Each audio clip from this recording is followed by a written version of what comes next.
ദൈവത്തിരുനാമത്തിന് മഹത്വമുണ്ടാവട്ടെ. Bible reading പ്രോഗ്രാമിൽ സംബന്ധിക്കുന്ന ഏവർക്കും കർത്തൃനാമത്തിൽ സ്നേഹവന്ദനം. യോശുവയുടെ പുസ്തകം 11-ാം അധ്യായമാണ് നമ്മളിന്ന് വായിക്കുന്നത്. 11-ാം അധ്യായത്തിലും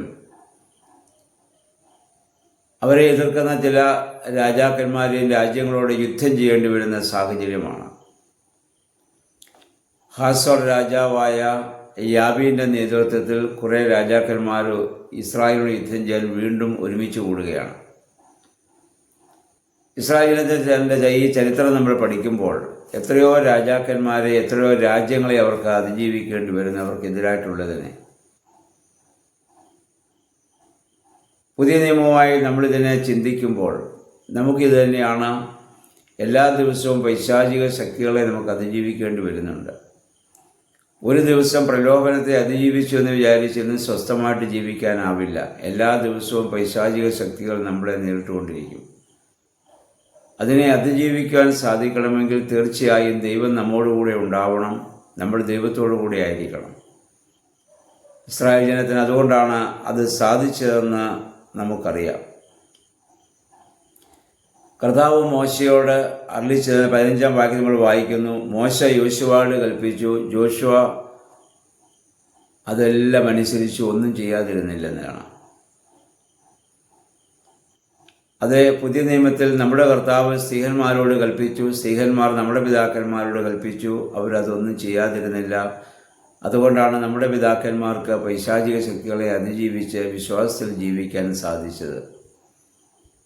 ഇന്ന് നമ്മൾ ജീവിക്കുന്ന ഭൂമിയിലും ഒരുപാട് പ്രതിസന്ധികളെ ശാരീരികവും മാനസികവും ആത്മീയമായ തലങ്ങളിൽ നമുക്ക് നേരിടേണ്ടി വരും. അതിനെയൊക്കെ അതിജീവിക്കാൻ സാധിക്കണമെങ്കിൽ ദൈവികമായ കൽപ്പന അനുസരിച്ച്, പിതാക്കന്മാരുടെ പഠിപ്പിക്കലനുസരിച്ച് നമുക്ക് ജീവിക്കുവാനും പ്രവർത്തിക്കാനും നമുക്ക് സാധിക്കണം. അപ്പോൾ മാത്രമേ നമുക്കതിനെയൊക്കെ അതിജീവിക്കുവാനായിട്ട് സാധിക്കുകയുള്ളൂ.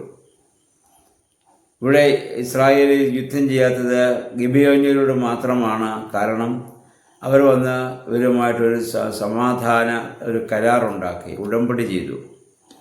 പക്ഷെ അവർ പിന്നെ ഇസ്രായേൽ ഉപയോഗിച്ച് അവർക്ക് വെള്ളം കോരുവാനും വിറക് വെട്ടുവാനുമുള്ള അവർക്ക് വേണ്ടതായ വേല ചെയ്യുന്നതിന് വേണ്ടി അവരെ ഉപയോഗിച്ചു. അവർ ഇസ്രായേലിനോട് പിന്നെ ഒരിക്കലും യുദ്ധം പ്രഖ്യാപിച്ചിട്ടില്ല. അപ്പോൾ നമ്മളും ഈ ഭൂമിയിൽ ജീവിക്കുമ്പോൾ നമ്മളിവിടെ വായിക്കുന്നു, പിശാചിനെ ഇസ്രായേലിനെതിരായ രാജ്യങ്ങളൊക്കെയും നശിക്കണമെന്ന് ദൈവം നിശ്ചയിച്ചു എന്നാണ്. ഇതുപോലെയാണ് നമ്മൾ മുഖാന്തരം പൈശാചിക ശക്തികളെ നമുക്ക് അതിജീവിക്കാൻ സാധിക്കണമെന്നുള്ള ദൈവത്തിൻ്റെ വലിയ നിശ്ചയമാണ്. അത് പ്രാർത്ഥനയിലൂടെ, ദൈവവചന ധ്യാനത്തിലൂടെയൊക്കെയാണ് നമുക്ക് സാധിച്ചെടുക്കേണ്ടത്.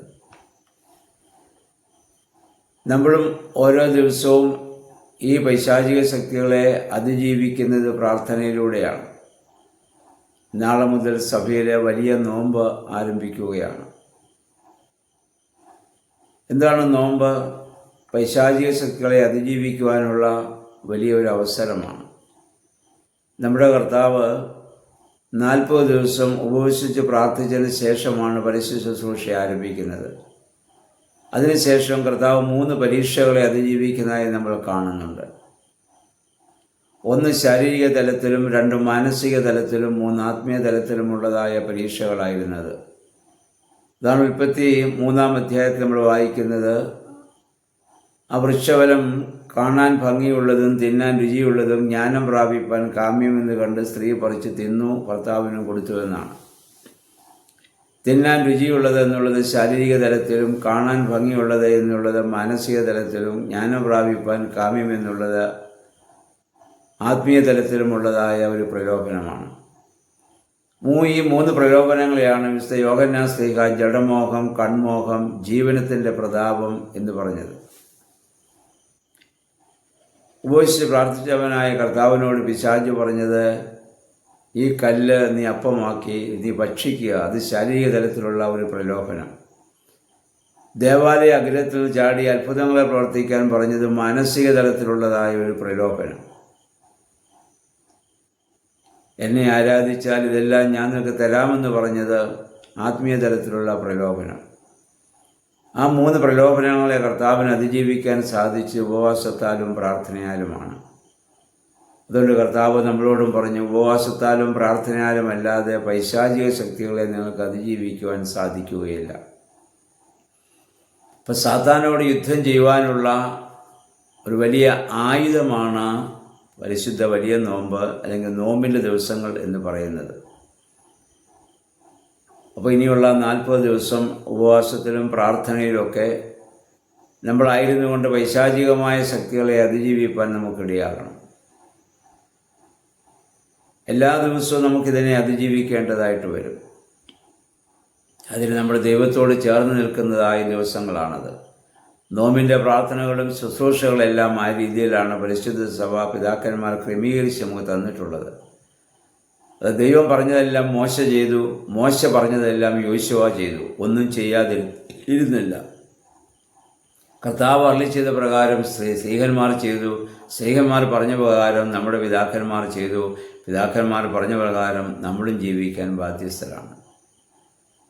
അതുകൊണ്ട് നമ്മുടെ ജീവിതത്തിലും അനേക രാജാക്കന്മാരെ ദിവസവും ഇസ്രായേൽ ജനത്തിന് നേരിടേണ്ടി വരുന്നത് പോലെ പൈശാചിക ശക്തികളെ നമുക്കും നേരിടേണ്ടി വന്നേക്കാം.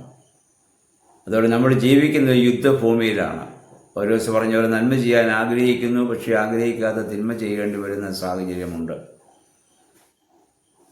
അപ്പോൾ ഈ ഭൂമിയിൽ നിന്ന് നമ്മൾ മാറ്റപ്പെട്ടാൽ പിന്നീട് ഈ പൈശാചിക ശക്തികളെ നമുക്ക് അതിജീവിക്കേണ്ട സാഹചര്യമില്ല.